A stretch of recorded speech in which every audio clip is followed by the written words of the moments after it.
Então, nós estamos na segunda mensagem da série O Povo no Caminho. O povo caminhando, que é a igreja em plena atividade. A igreja sendo igreja de fato no mundo, fazendo aquilo que ela continuou a fazer nesses últimos 2000 anos. E os primeiros passos ainda eram de uma igreja em movimento, não uma igreja instituída. Que geralmente a gente acha, né, que igreja é aquele lugar que você tem, né, o templo. É bom a gente ver isso, né? A gente acostumou, mas é um mau hábito da gente achar que a igreja é só isso. Claro que isso é importante, não é? Ter um lugar confortável para a gente se encontrar, ter um pastor bem preparado, uma banda, não é? Bem. Hoje a gente está bonito aqui, não é? Hoje foi o luxo, né? Então a gente gosta disso, mas igreja não é isso. Igreja é o movimento do povo de Deus para fazer valer a graça e o amor de Deus no mundo. Eu me lembro, né, que no seminário a gente aprendia que a igreja ela se reúne no domingo para que ela se prepare, seja encorajada, capacitada para ser a igreja durante a semana. Aquele encontro no domingo é apenas um momento da gente se motivar, da gente matar a saudade um do outro, da gente se abraçar, da gente receber instrução e durante a semana a gente ser a igreja caminhando no mundo, fazendo isso no mundo. E eu acho que é isso que a igreja primitiva fez. A igreja primitiva, nesse trecho que nós estamos analisando, que é do capítulo 16 de Atos até o 28, é a igreja demonstrando como que ela realiza o seu trabalho no mundo. E nessa segunda mensagem da nossa série, nós vamos tratar desse tema que fala da proclamação. Nós estamos caminhando junto com Paulo, Silas, Timóteo e Lucas. Lembra dessa equipe missionária? Essa equipe que está indo para dentro da Europa, indo do Oriente para o Ocidente, indo para dentro da Europa, dentro do centro do poder, dentro dos grandes centros urbanos, para mostrar o amor de Deus por todas as pessoas. E aí, nessa proclamação, nesse exercício de anúncio, esse povo de Deus, anuncia esse Deus de amor que a gente serve. É um grande exemplo, gente. É isso que faz a igreja. A gente, por onde passa, deixar as marcas do Deus que nós cremos, que não é outro a não ser o Deus de amor. Não é Deus de ódio, não é Deus de vingança, não é Deus de opressão, não é Deus que, apesar do seu poder, o utiliza como um déspota. É o Deus de amor. E por onde esse grupo passava, eles enfrentaram toda sorte de adversidade que vocês possam imaginar. Oposição, rejeição, tudo que a gente imagina de ruim que possa se fazer contra a igreja, eles passaram. Os primeiros missionários, na segunda viagem, passaram por isso tudo. Mas em nenhum momento, eles demonstraram ressentimentos. Deve ter doído bastante, que ser rejeitado, né, ser expulso, ser tocado para fora da cidade, ser condenado, ser preso, não são coisas boas, né? Como nós vimos no domingo passado, quando Paulo e Silas tiveram que ir para a prisão, né? Lá na masmorra. E ainda assim, eles oravam e louvavam ao Senhor. Não deixaram em nenhum momento de demonstrar o Deus em que eles criam. que é o Deus de amor. O Deus de amor é aquele que nos capacita a sermos tão amorosos quanto Ele é. É difícil, né? Eu sei que é difícil. Olha, não adianta assim dizer, não, o pastor está demonstrando. Não, eu também sei que é difícil, eu sei o que a gente passa para suportar as afrontas, né? As ofensas, por causa dessa fé que a gente tem no Deus amoroso. A vontade é fazer igual os discípulos de Jesus, que foram chamados de irmãos Boanerges. Sabe dessa história? Sabe que os irmãos Boanerges eram João e Tiago, era isso? Era chamado de irmãos Boanerges, porque Boanerges quer dizer filhos do trovão. Quando uma das cidades impenitentes rejeitaram Jesus, mandaram Jesus embora, não queriam a presença de Jesus, aí eles simplesmente, quer que a gente mande cair fogo do céu, Senhor? Quer que a gente peça para Deus mandar um raio para acabar com essa gente? É isso, meus filhos, vocês não entenderam nada. Tem muito cristão assim, Boanerges, crente Boanerges, o que quer mandar raio, fogo, vingança para cima daqueles que rejeitam o Evangelho. Mas não é esse o Espírito. O Espírito é o que vamos conhecer hoje, o apóstolo Paulo, Silas, Timóteo e Lucas, os 4, né? Eles não aparecem o nome todos em todo o tempo, mas eles estão caminhando, eles estão indo para dentro da Europa, estão enfrentando as adversidades, mas não param de demonstrar o Deus de amor. Então, isso, eu escolhi o texto para a gente meditar, né? O texto inicial, para a gente meditar nesta noite, vai ser o capítulo 17 de Atos. E eu escolhi o versículo 28 para demonstrar essa maneira, né, que o apóstolo Paulo encontrou de apresentar o Deus amoroso. Como é que ele é? Como que a gente o encontra? Como que a gente o reconhece?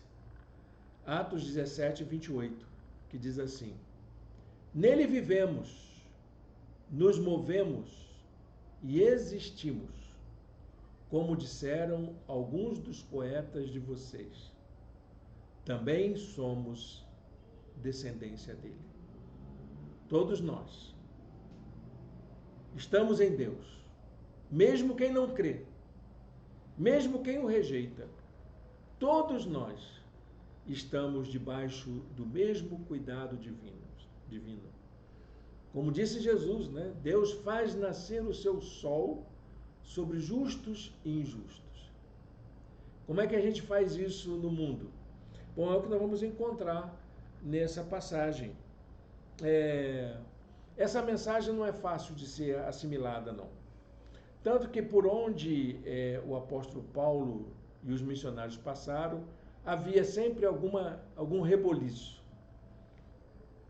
A proclamação do Evangelho, quando é feita com palavra e com vida das pessoas, né, provoca uma série de reações.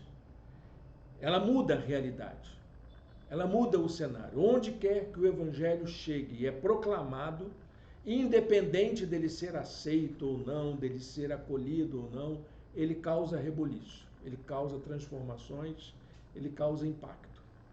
Você chega com a mensagem do Evangelho num ambiente hostil, pode ser que a hostilidade até aumenta, mas o impacto fica causado. A reação acontece. É isso que o Evangelho faz. Quando o apóstolo, os missionários chegaram na cidade de Tessalônica, isso aconteceu de novo. E os judeus que estavam na cidade diziam, e pronto, a história se repetiu com a gente. Onde essa gente vem, tem alvoroço. Eles dizem assim, esses homens que têm causado alvoroço por todo o mundo, agora chegaram aqui. Eles são reconhecidos porque a mensagem do Evangelho gera vida, gera transformação, muda a realidade. traz consolo para aqueles que sofrem, traz paz aos corações aflitos, traz esperança a quem não tem esperança, traz força e coragem a quem está desanimado. É isso que o Evangelho faz. Onde o Evangelho chega, ele causa alvoroço exatamente porque tira as pessoas da sua zona de conforto, destrona poderosos, como orou Maria quando ela soube que estava grávida do Messias. Ele destrona poderosos. Amém, gente? Então, essa história é uma história muito rica para a gente poder tirar lições para a nossa vida como igreja nos dias de hoje. A segunda viagem missionária, ela foi prosseguindo por dentro da Europa, alcançando os principais centros urbanos daquela região do sudeste da Europa, da região da Macedônia, da região da Grécia. Já estavam chegando naquele território onde os romanos e os gregos mantiveram o centro da civilização ocidental. Era ali que nasceu toda a civilização europeia, dentro daquela região. Ali onde estavam os grandes cientistas da época, aqueles homens que eram capazes de identificar o tamanho da esfera da Terra sem ter tirado o pé do solo. Eles conseguiram, com cálculos matemáticos, entenderem o tamanho do planeta, a distância entre as estrelas. Era essa a sabedoria que dominava nessa cultura dessa região onde o apóstolo Paulo e seus companheiros de missão estavam chegando. Era o centro da filosofia, do saber. Filosofia nada mais é, meus irmãos e minhas irmãs, do que amor à sabedoria, amor pelo conhecimento, amor pela verdade. É isso que é filosofia. Tem gente que rejeita, né? Até quando eu resolvi estudar filosofia, tinha gente que virava o rosto. Ih, pastor, está ficando maluco. Não, é isso. A gente precisa amar a sabedoria, amar o conhecimento. E essa cultura onde eles se inserem era a cultura marcada pelas grandes descobertas científicas da época, que era a filosofia natural, não é? Você imagina um camarada ficar olhando para a natureza, assim, procurando a causa primeira de todas as coisas. Que bonito, né? Era Tales de Mileto. Tales de Mileto tinha uma empregada, né, que cozinhava para ele. E ela, um dia vendo Tales de Mileto andando, né, aí ele caiu no buraco. Esse tadinho do seu Tales. Anda olhando tanto para as estrelas, se esquece de olhar por onde pisa. Mas esse homem criou uma teoria que é usada até hoje, de que a natureza, para ter vida, precisa de água. Mas como que eu não descobri isso?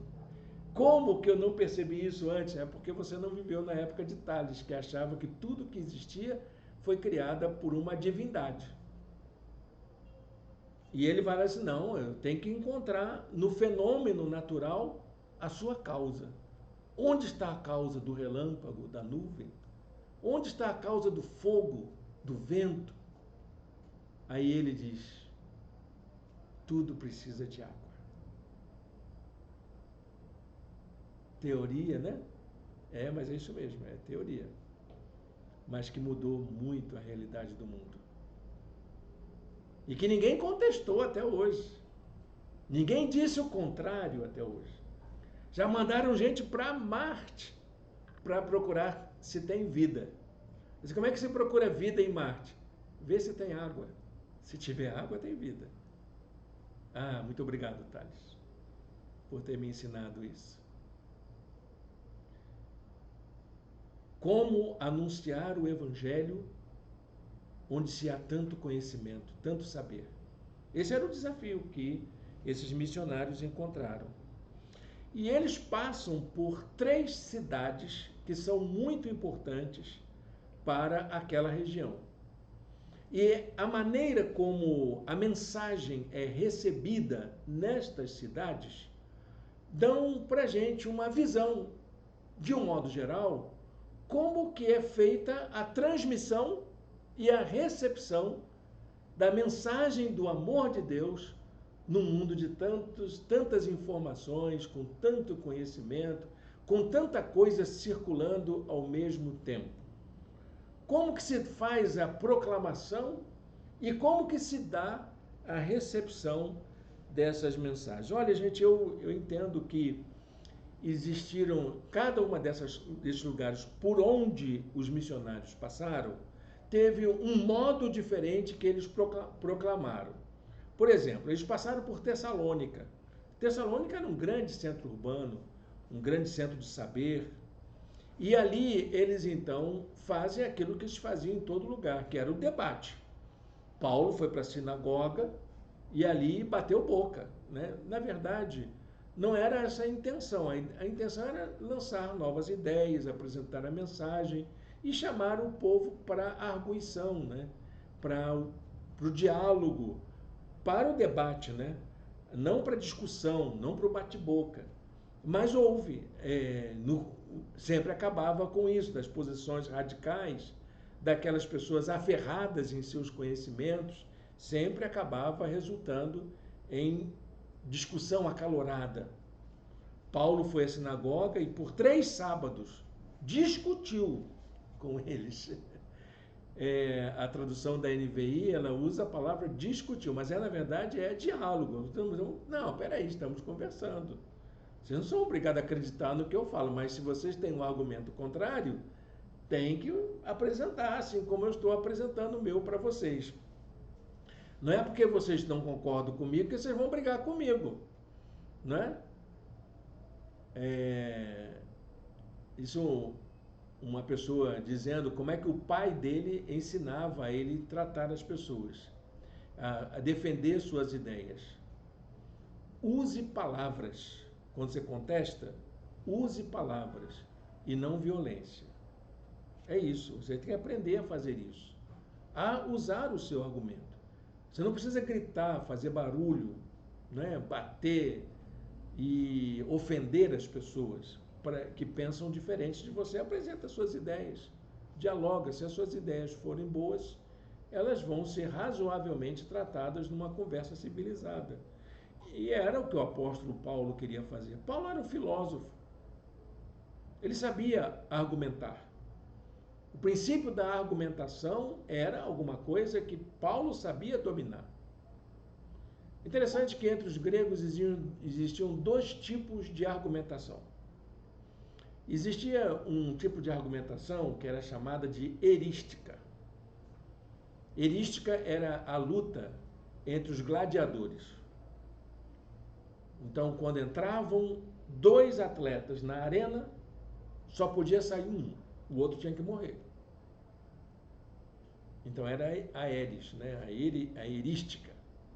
E muitos usavam esse tipo de argumento. Eram os sofistas, os donos da verdade, que diziam que quando entravam no argumento, um tinha que morrer e o outro tinha que prevalecer. Os filósofos não. Os filósofos, eles usavam o logos, o argumento, a lógica, a linha de raciocínio, o pensamento. Lançavam ideias e essas ideias fervilhavam, iam despertando novas ideias, e é nessa troca que acontecia então o conhecimento. Paulo ia na sinagoga para fazer diálogo, argumento, para conversar.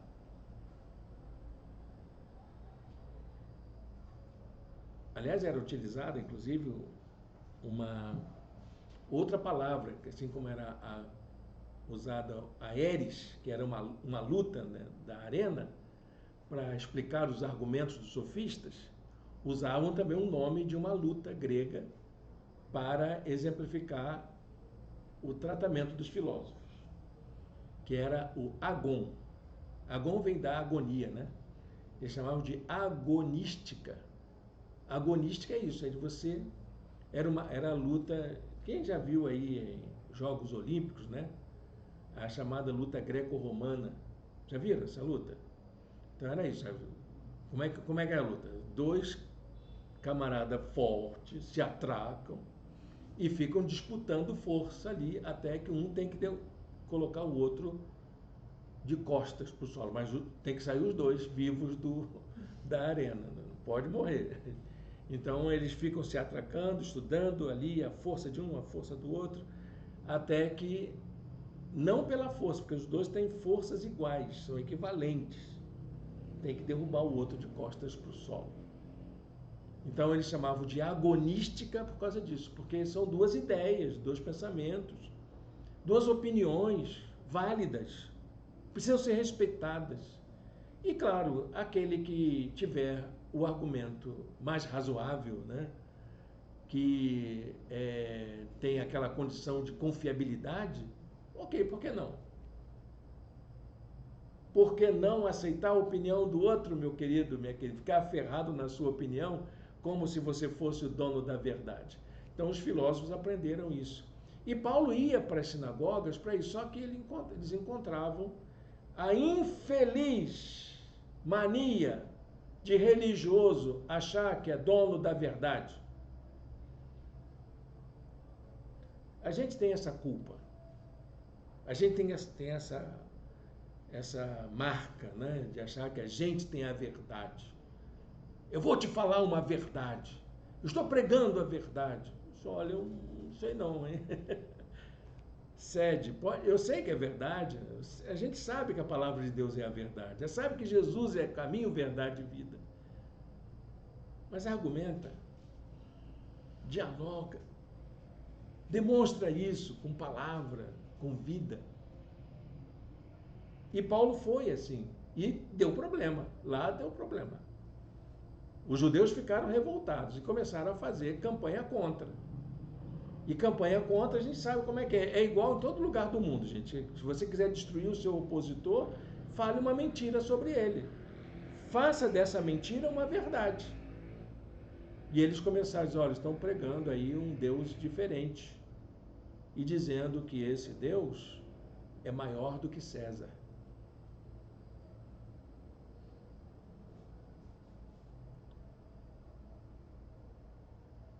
Pronto. Deu problema. Lascou, né? Lascou. A segunda cidade, aí eles tiveram que sair de Tessalônica e foram para Bereia.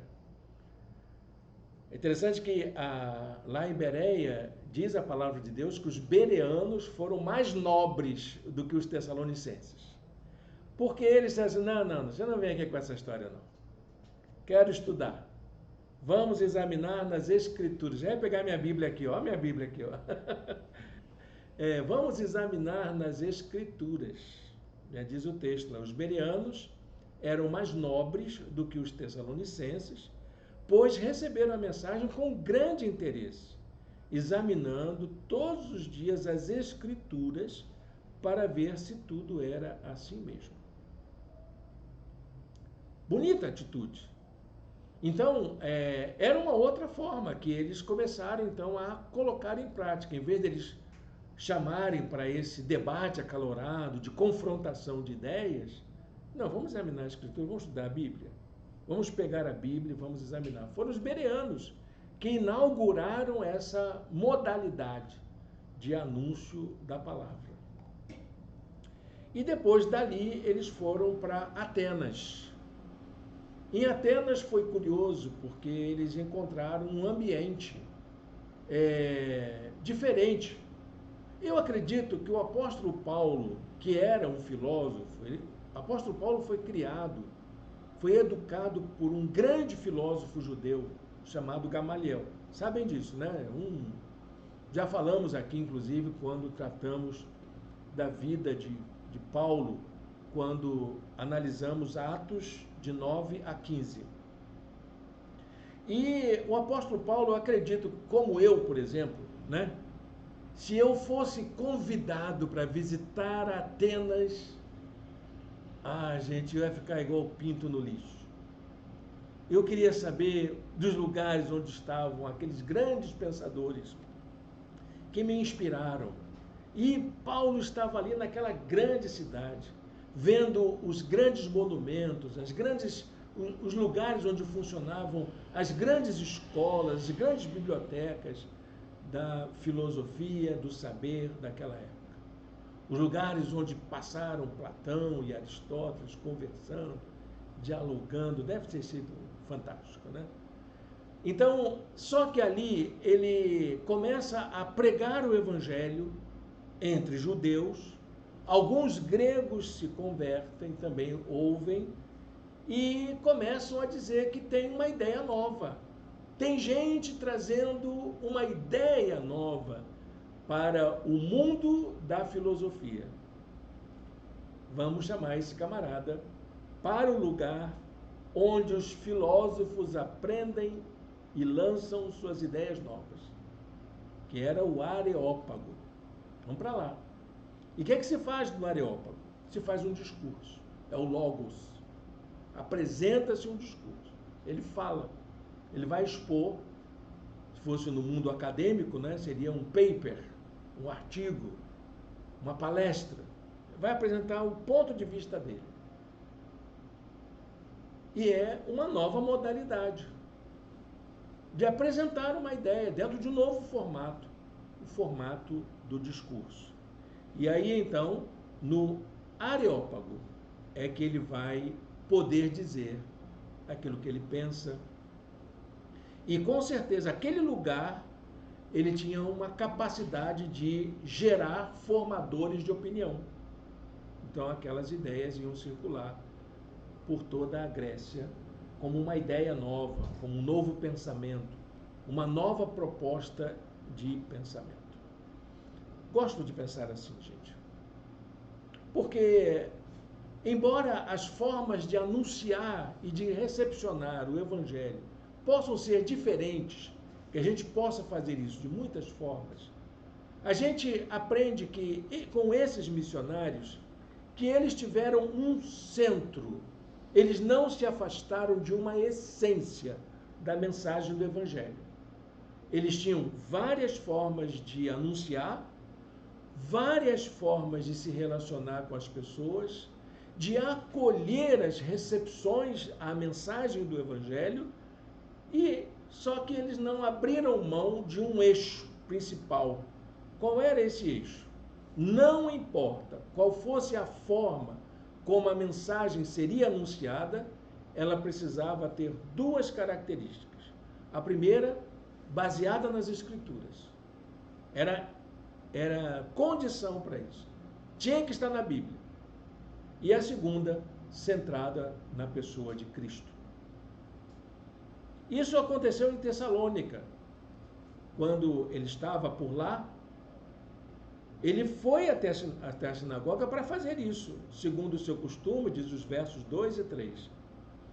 Paulo foi à sinagoga e por 3 sábados discutiu com eles, com base nas Escrituras, explicando e provando que o Cristo deveria sofrer e ressuscitar dentre os mortos. E dizia: este Jesus que lhes proclamo é o Cristo. Intencionalmente eu sublinhei aqui na tela as duas expressões, com base nas Escrituras. Era costume, ele fazia isso. A mensagem tinha que ser bíblica. E, em segundo lugar, ele teria que provar que Jesus é o Cristo. E aquele que foi crucificado era o Messias prometido. Bom, gente, como é que isso acontece no meio dessa cultura tão rica, tão cheia de informações? Vai acontecer na forma do conflito. Não vai ser fácil. Vai ter tensão. Porque isso aqui está na contramão da forma de saber daquela cultura. Com certeza ela não seria aceita facilmente. Tanto que logo no começo os tessalonicenses acusaram os missionários de fazerem alguma coisa que era subversiva, de ser uma ameaça ao poder de César, ao poder imperial. Essa foi a primeira e mais dura reação que os cristãos enfrentaram, de serem entendidos como subversivos, como revolucionários, como pessoas que serviam de ameaça para o poder dominante, para a elite dominante, para o império. Então, desde o começo, a mensagem do Evangelho nunca esteve associada aos poderosos. Ela sempre esteve associada àqueles que oferecem ameaça, apesar de não ser verdade, né? A igreja não oferece nenhuma ameaça, nenhuma estrutura de poder, e nunca ofereceu em nenhum lugar do mundo. Mas foi sempre vista como uma ameaça. Ela nunca esteve ao lado das instâncias de poder, nunca, a igreja de Curitiba. Somente quando, na época de Constantino, né, que teve essa aproximação, é que os problemas aconteceram mais graves. Mas a igreja, ela sempre esteve numa posição tal que a sua mensagem viva do Evangelho, do amor divino, oferecia ameaça soava como ameaça aos poderosos. E então, quando Paulo chega a Atenas, ele também enfrenta um outro problema, que é um problema interno. Você tem um problema externo, como aconteceu em Tessalônica, mas quando ele chega lá em Atenas, acontece um momento que ele tem que esperar os outros companheiros chegarem, né? Parece que ele chegou primeiro, então ele ficou por ali em Atenas, visitando a cidade, fazendo aquilo que eu faria, né? Eu estou no lugar dos meus mestres. Eu vou conhecer isso tudo. Só que Paulo, em vez de encontrar os lugares dos seus grandes mestres filósofos, ele encontrou grandes monumentos a deuses, a mitos. Mas não é filosofia? Cadê a filosofia daqui? Então ele achava por todo lugar muitos templos. E diz a Bíblia, diz Lucas registrando, diz que Paulo ficou indignado com aquilo, que era uma reação natural dele, né? Dessa questão que registrava que o lugar da sabedoria ainda conservava muitas das coisas do pensamento mítico, daquilo que a filosofia veio substituir. E que muitos filósofos, como Sócrates, foram levados à morte por contestarem os mitos gregos, 400 anos antes. E ainda os monumentos ainda estavam lá. Diz a Bíblia que ele ficou indignado, irritado. Tem uma palavra, eu até anotei aqui para dizer para vocês, lá no verso 16, em grego é paroxineto. Que palavra feia! Que é isso? Sabe aquela... que é isso? É aquele... eu tinha um amigo que dizia que era arrelia. O que é arrelia? Parecia minha sogra vendo minhoca. Era mais ou menos isso. É uma arrelia. Conversa do povo. Isso vocês sabem, não sabem? É isso, é o paroxineto, é isso. Já teve isso por alguma coisa? Sim, aquela reação. Foi o que aconteceu com Paulo. Diz que Lucas, o médico, disse que ele ficou assim, desse jeito, quando viu isso.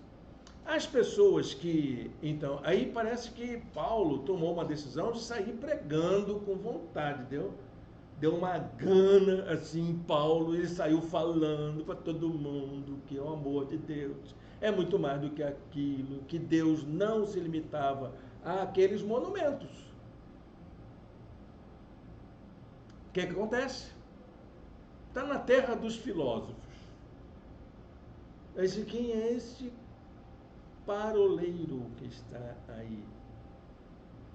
Na minha tradução é tagarela. Mas que sujeito falante, cara chato, hein? Moody que conta uma história assim, né? Que diz que Moody foi ao barbeiro,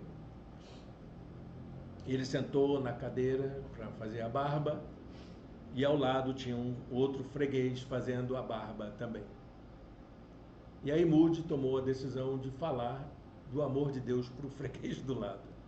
Falou. E o cara quieto ouvindo. Quando acabou, o freguês acabou de fazer a barba dele, se arrumou, pagou, olhou para o Moody e disse assim, mas você é chato, hein, cara? Vai cuidar do teu negócio. Aí o Moody disse, mas esse é o meu negócio. Meu negócio é pregar o Evangelho.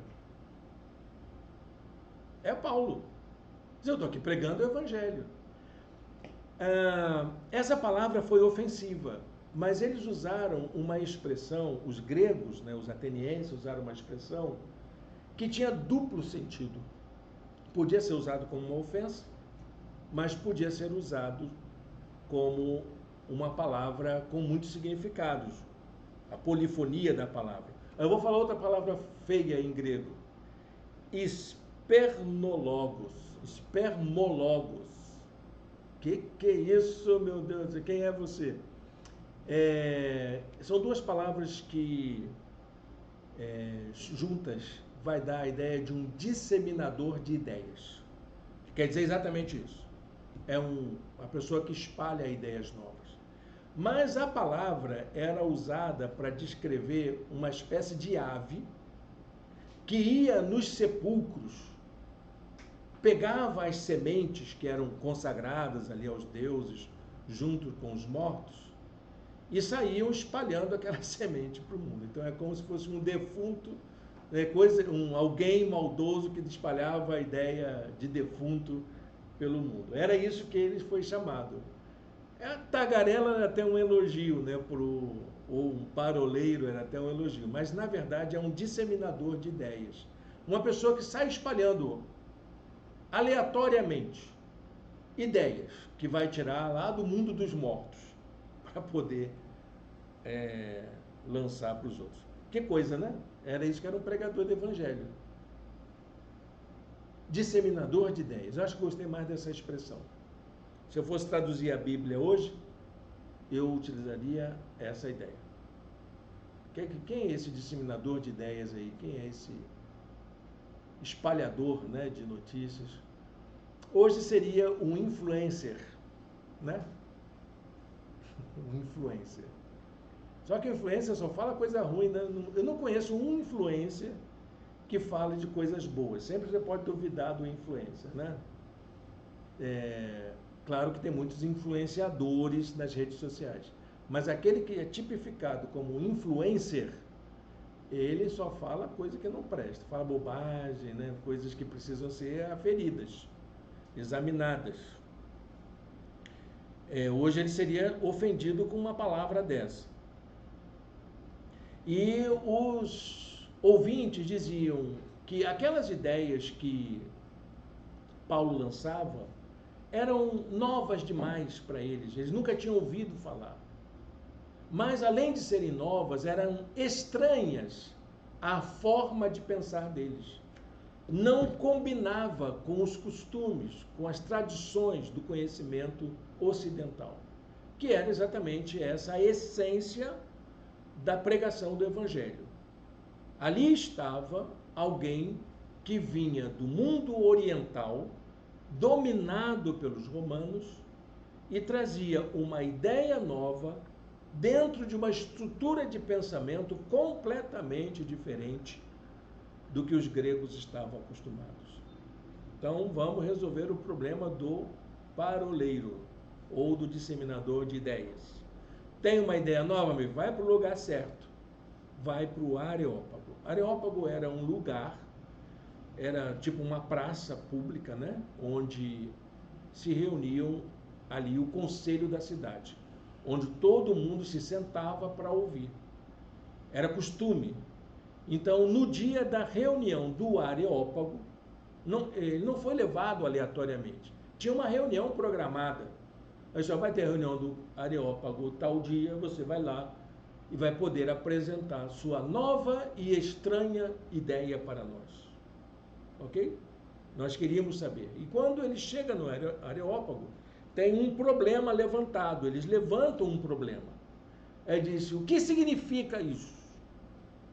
Essa era a pergunta que eles tinham que responder. Que é assim que se faz, né? Lança-se, isso é o conhecimento científico hoje ainda é desse jeito. Você lança um problema e a investigação tem que dar a resposta adequada. Então eles lançaram um problema. O que significa isso? E aí eles começam então a ouvir o apóstolo Paulo. A pergunta é, nesse discurso, Paulo apresenta 3 aspectos que dão significado a essa mensagem, que faz com que ela se torne relevante. Quais são esses 3 conteúdos que fazem com que essa mensagem se torne relevante? O primeiro é o fato de que essa mensagem precisa estar vinculada à cultura de quem ouve. É o fenômeno da inculturação da fé. A mensagem ela não pode ser distante da vivência das pessoas. Tem que ser de uma tal maneira que elas entendam dentro da situação histórica, cultural que elas vivem. As pessoas têm que entender dentro da sua condição social e cultural. Como é que se faz isso? Bom, Paulo deu exemplo. Naquela caminhada que ele deu, ele encontrou um monumento que lhe chamou a atenção, que era o monumento ao Deus desconhecido. E ele sabia que os gregos sabiam a história da origem daquele monumento, que mexia com o orgulho de ser ateniense. Segundo os historiadores, teve uma época que na região de Atenas, na Grécia, houve uma epidemia que afetou as ovelhas, os rebanhos de ovelhas da região. E isso prejudicou o fornecimento de alimento para a cidade. Carne, leite, lã, né? Faltou, porque as ovelhas estavam sofrendo, havia uma doença que elas tinham que ser sacrificadas, muitas delas, e isso trouxe muita fome para a região. E os gregos, os atenienses, queriam acabar com aquele problema, mas como não existia medicina como tem hoje, eles apelaram para os mitos, os deuses que podiam curar ovelha. Então, tudo quanto era Deus que podia curar ovelha, eles apelaram. Tudo. Todo tipo de Deus. A ovelha está morrendo porque está comendo o capim. Então, o Deus do capim tem que curar o capim. A ovelha está morrendo porque tem uma pulga. O Deus da pulga tem que curar. Acabar com esse problema. E vai por aí afora. Então, eles fizeram de tudo. Todos os deuses. E não conseguiram. Isso diz os historiadores, né? Essa é a história que diz. Paulo sabia dessa história. E aí, então, o que acontece? Uma certa vez veio um sábio de Creta. Creta é uma ilha no Mediterrâneo, né? E os atenienses tinham um preconceito com Creta. Os cretenses. Qualquer semelhança com cretino não é mera coincidência, né? Então, os cretenses eram odiados, era tipo assim, preconceito. Sabe esses preconceitos de sudestino e nordestino, esse tipo de preconceito? É mais ou menos isso, né? Eu ia dar um outro mais perto, mas não vamos deixar isso de lado. Você sabe qual é que eu falaria, né? Mas já deu problema isso, nós vamos mais adiante. Então, esse preconceito, ele existia de fato. E Paulo sabia que tinha esse preconceito entre eles, entre os atenienses e os cretenses. Aí ele disse, foi um cara de Creta que veio aqui, né? E ele olhou e disse, olha que vocês estão fazendo tudo errado.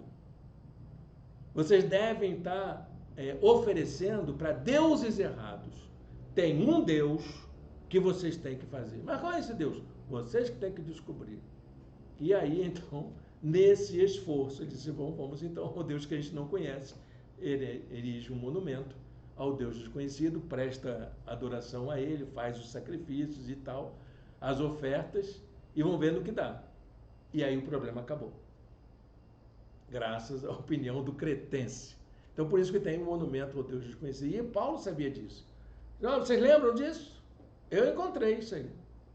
Esse Deus que vocês não sabem até hoje quem é. Eu vim falar deles, desse que vocês sabem que existe, sabem que tem poder, que pode mudar a realidade. Eu vim falar dele, entendeu? Uma outra situação é que quando ele está falando desse Deus, ele apela para um poeta dos mais famosos da tradição grega.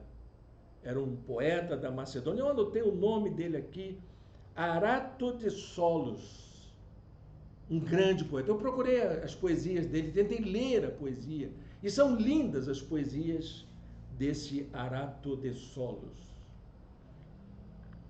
E Paulo conhecia muito da literatura grega.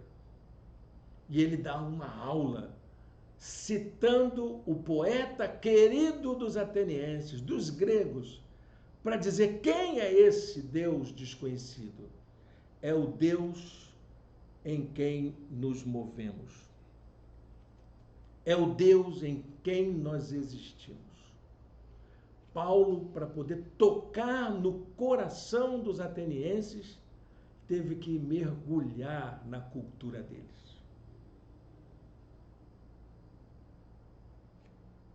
Graças a Deus, porque era Paulo, né? Ele disse, o que é que nós estamos falando aqui? Que esse Deus poderoso, esse Deus que nós tememos, que nós temos aquele vislumbre de que existe essa força. Eles não eram cristãos, eles não tinham nenhum traquejo, nem judeu tinha em Atenas, assim, com tanta influência. Mas eles sabiam que tinha alguma força que fazia a diferença.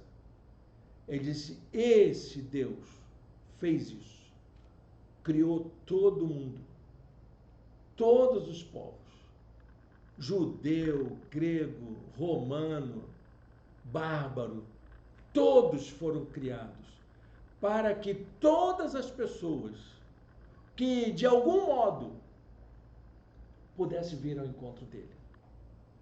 Nem que seja tateando, está lá no verso 27. Deus fez isso para que os homens o buscassem e talvez, tateando, pudessem encontrá-lo, embora não esteja longe de nenhum de nós. A segunda característica dessa mensagem é que ela precisava interpelar por uma mudança. Ela interpela a gente para sair da nossa zona de conforto mesmo. A mensagem é isso. Sabe quem foram os filósofos que se preocuparam com a ideia nova? Quem estuda filosofia hoje, já ouviu falar deles. Talvez não seja o nosso conhecimento aqui, mas eu vou tentar dizer assim rapidamente de quem são eles.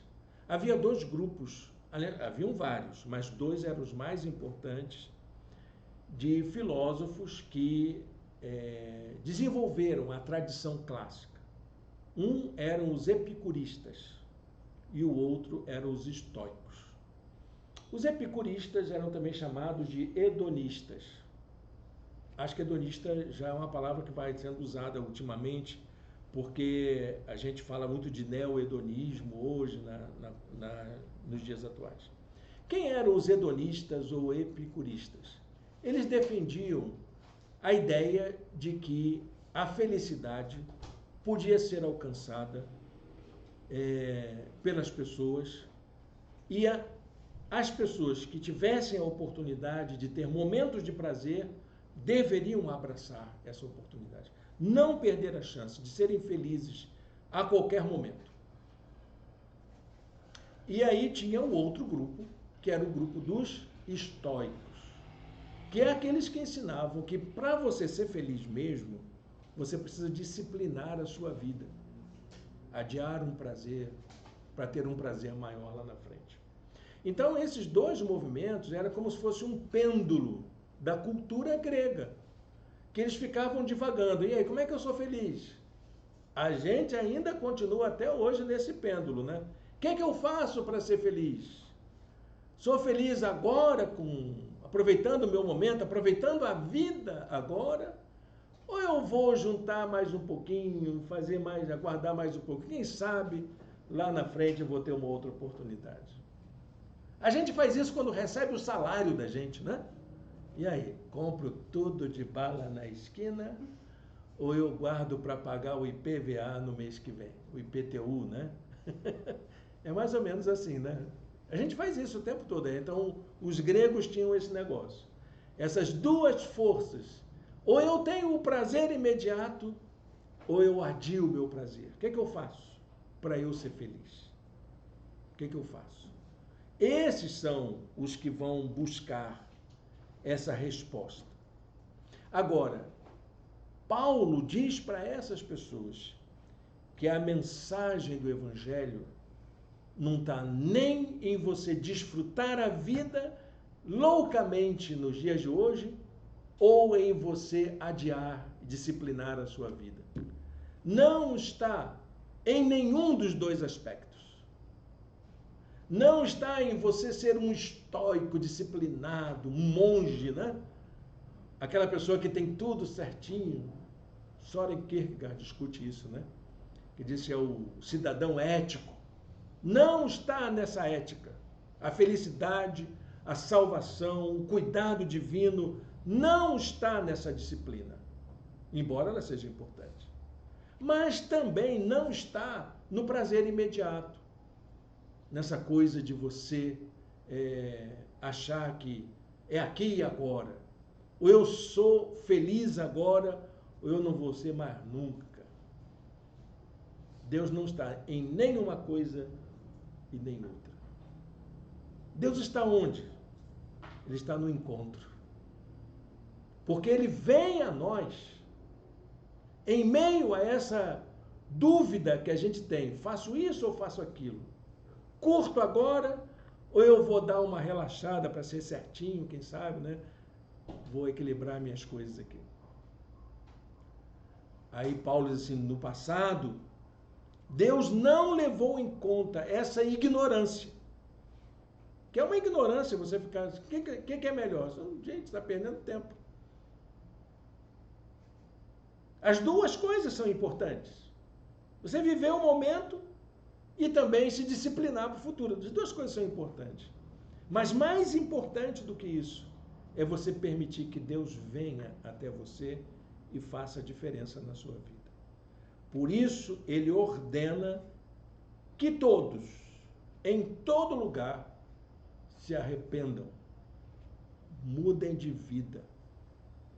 Mudem sua forma de pensar.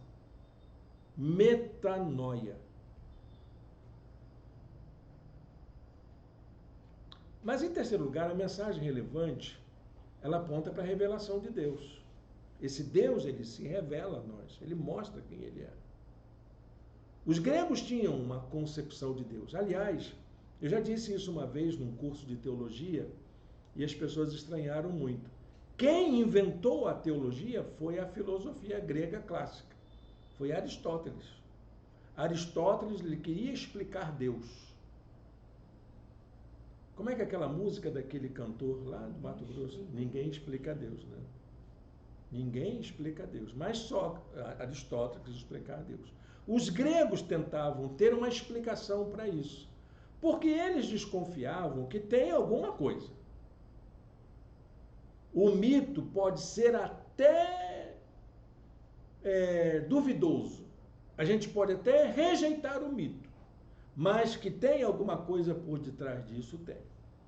E eles achavam que essa coisa por detrás chamava-se arqué. Arqué quer dizer princípio, ou causa primeira de todas as coisas. E aí os grandes filósofos começaram a procurar isso. Platão disse que esse arqué era um demiurgo, que criou e controla todas as coisas. Aristóteles chamou esse Deus de ato puro, causa primeira de todas as coisas. Mais à frente vamos encontrar os filósofos estoicos falando do uno, aquele que concentra em si todo o bem. Bonitas, né? São expressões bonitas. A igreja adotou muitas dessas expressões. No segundo século em diante, ela continua essa história. O uno, que nós muitas vezes utilizamos, né, na definição da trindade. Ele é ao mesmo tempo trino e uno, triuno, uno. Acho que é por isso que aquele carro da Fiat, né, é tão resistente, né? Continua rodando por aí. Ainda está resistindo por causa do nome, né? Teve a pecha do nome, né? Paulo, gente, essas definições não definem Deus. Deus é indecifrável. É como se fosse a base de uma teologia que Paulo lança para os gregos, negando aquela teologia que os filósofos tinham começado. Gente, essa teologia não leva a lugar nenhum. Isso não explica Deus. Não justifica o fato de que esse ser, que pode ser demiurgo, que pode ser causa primeira, que pode ser uno, lá o que for, mas não explica o fato de que ele é um ser que ama com paixão infinita a cada um de nós, ao ponto de nos amar e enviar o seu Filho unigênito para viver a nossa vida e se submeter à morte mais cruel que vocês mesmos inventaram. A crucificação foi invenção daquele povo. Deus não é um ser que se define de forma óbvia. Paulo lança a nova ideia de que Deus é uma realidade que se envolve com todas as expressões de vida. Ele diz: nele vivemos, nele nos movemos e nele existimos. Ele não tirou isso da Bíblia, tirou isso dessa poesia, desse ilustre poeta macedônico, que já sabia que essa força que move o mundo, essa força que cria, ele se importa com a gente. Já havia a percepção de que aquele que gerou tudo isso, ele tem na sua forma de ser um cuidado amoroso por cada um de nós. Nos respeita como somos, nos dá a liberdade para sermos quem somos. E por isso nós somos descendências desse Deus maravilhoso que criou todas as coisas e que continua olhando para nós com o amor de um pai à espera que a gente volte até ele. Isso fez diferença na mensagem que Paulo pregou. Olha, gente, que coisa bonita. Eu estava pensando nisso hoje. São 3 conteúdos que a gente precisava elaborar um pouco mais, não é? O que é que essa mensagem tem a ver com os nossos amigos, com a cultura onde nós convivemos, por onde nós passamos? O que essa mensagem interpela a gente para mudar de atitude, de pensamento, de se arrepender? O que essa mensagem nos aponta para a presença viva, real, desse Deus entre nós? Como que a gente percebe? Como que a gente nota esse Deus nos amando, vindo a nós? Então, para a gente concluir essa palavra, queria deixar aqui algumas considerações sobre essa ideia da gente proclamar o Evangelho para a nossa cultura, para nossa gente, para gente que vive com a gente. A proclamação da mensagem do Evangelho, com palavra e com vida, aponta para o cuidado amoroso de Deus. Só vamos conseguir deixar uma palavra relevante para o mundo se a gente demonstrar esse amor de Deus com as nossas palavras e com a nossa vida. As pessoas têm que ver no nosso jeito de falar e no nosso jeito de agir, no nosso comportamento, nos nossos relacionamentos, o amor de Deus na gente. Deus está interessado em que todas as pessoas o busquem. E por isso, ele vem até nós para demonstrar o seu amor por gente como a gente, para que a gente possa ser transformados em pessoas que transmitem esse amor para outros. Eu quero repetir aqui essa expressão de Paulo. Deus fez isso. Foi Deus quem fez isso. Para que os homens o buscassem e talvez tateando pudessem encontrá-lo, embora não esteja longe de cada um de nós. Amém? Vamos orar ao Senhor, vamos buscar a direção de Deus, colocar nossa vida diante do Senhor. Senhor Deus e Pai, obrigado por esta palavra, obrigado por este momento, por este instante de adoração, de comunhão que a gente se encontra aqui. Obrigado pela presença dos teus filhos aqui conosco, pelo esforço que cada um fez, e cada um seja recompensado, ó Deus, pelo poder do teu Espírito, para sair daqui cheios da tua graça, para uma semana de paz, para uma vida de alegria junto com os seus. Ó Deus bendito, aqueles que nos ouvem também, aqueles que forem alcançados com esta gravação, que sejam também ricamente abençoados pelo Senhor. Nós te oramos em nome de Jesus. Amém. Bom, gente, eu vou terminar aqui a nossa gravação e vamos louvar ao Senhor, nós que estamos aqui, não é? Pedir que Deus nos abençoe nesse momento de comunhão que nós estamos aqui.